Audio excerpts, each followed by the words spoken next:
Several times a year, one of my friends hosts a gathering that she calls a wisdom circle. Now, a wisdom circle is not just an ordinary gathering of friends. A wisdom circle is intentionally formed and consists of women, in this particular case, from every decade of life. Now, the funnest thing about our wisdom circle is that the elder in our group is 109 years old. Yes, I said 109. Most of us feel lucky if we get to meet somebody who lives till 100, right? So the cool thing about the Wisdom Circle is in advance we receive a question that we are to ponder and prepare to share our thoughts on when we gather. And so we start with our elders. So there's this 109-year-old woman and her three 90-something-year-old friends. I think one's 97, one's 96, and one's 92.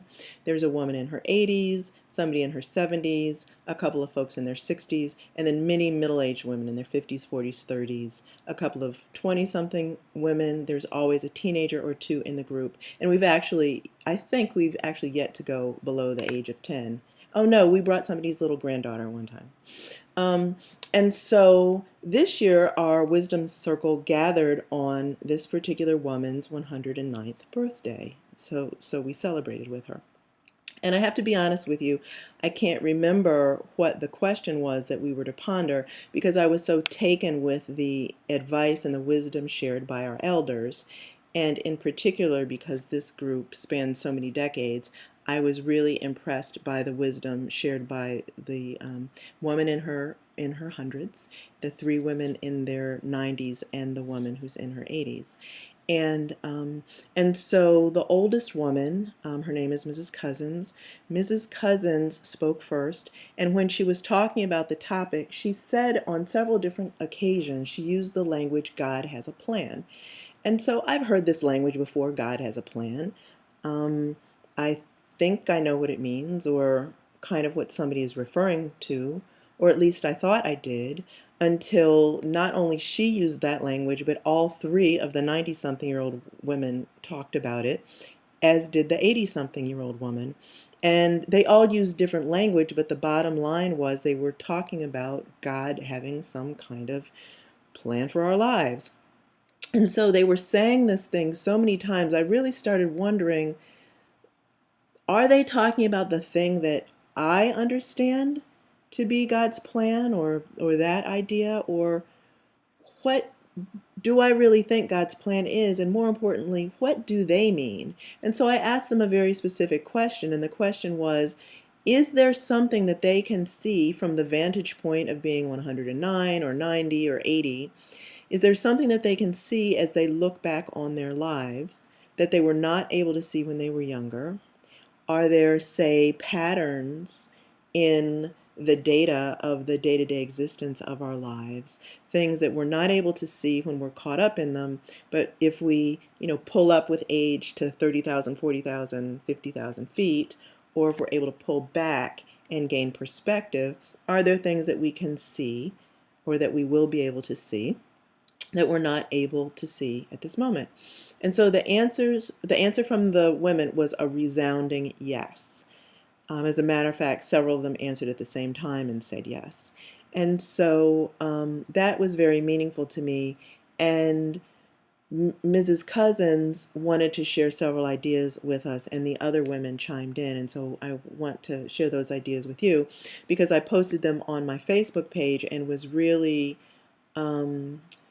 surprised actually by the amount of response I got from a really diverse spectrum of people who found the information really meaningful to them. And so the first point that the women made was that we should relax. And the idea that they kept communicating over and over was that all the things that we're stressed out about are going to turn out fine. They resolve themselves and we don't need to worry about them. So that was point number one. Point number two was that we should stop being so preoccupied with stuff, with things. They were, their impression of us younger women, middle-aged if that's younger, the women who were younger than them, is that we are way too preoccupied with material possessions. And the point that they were making is that the meaning of things and the significance of things changes over time, that things that are important to us now will not be important to us later, and that they become increasingly meaningless to you over time. And I can relate to this. I mean, I can remember paying credit card bills for things that I couldn't even remember what they were. And so in my own life, I know that things change in importance to me. Um, so I got that very clearly. But the last thing that they said I thought was really interesting. Oh, and then they also said our inability to relax is related to our preoccupation with stuff, and so they said our focus on obtaining things, upon upgrading whatever, our car, our home, our furniture, where we shop, keeps us trapped in a cycle where we can't relax because we have to pay for those things or figure out ways to get them. And so the third point that they made was that we do not need to get as caught up as we do in the occurrences of our lives, and that we should really start judging and labeling and naming them. And by that, what they meant is that the events of our lives, just like things, come and go. And with the perspective of time, they mean different things to us when we are removed from them than they meant to us at the time. So, for instance, a divorce or a death or a job loss or a challenging life circumstance can be really gut-wrenching at the time. We may feel guilty or as though we failed or incompetent or incapable or a wide variety of difficult emotions.